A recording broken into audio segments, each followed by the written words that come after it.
எட்டு திக்கும் பறந்து சென்று வெற்றி கொடி நாட்டும் தமிழ் சொந்தங்களுக்கு அன்பு வணக்கம்.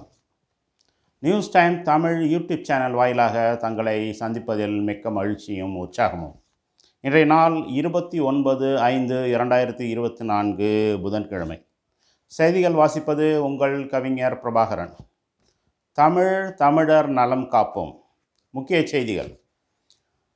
28 போர் விமானம் வாங்க இந்தியா பிரான்ஸ் இடையே பேச்சுவார்த்தை.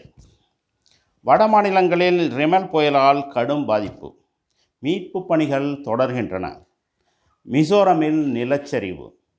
மேகாலயாவில் ஒரே நாளில் 59 சென்டிமீட்டர் மழை பொழிவு.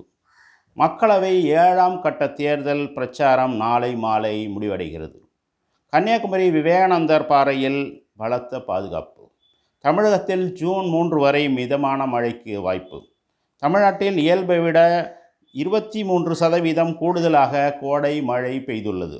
தமிழகத்தில் பகல் நேர வெப்பநிலை 100 டிகிரியை தாண்டக்கூடும். கேரளாவில் அதிக கனமழைக்கு வாய்ப்பு. ஆரஞ்சு அலர்ட் விடப்பட்டுள்ளது. தலைநகர் டெல்லியில் 59 டிகிரி வெப்பம் பதிவு. ரெட் அலர்ட் தொடர்கிறது. News time Tamil YouTube channel உங்களுக்கு பயனுள்ளதாக அமைய உங்களது மேலான ஆலோசனைகள் வரவேற்கப்படுகின்றன. நன்றி, வணக்கம்.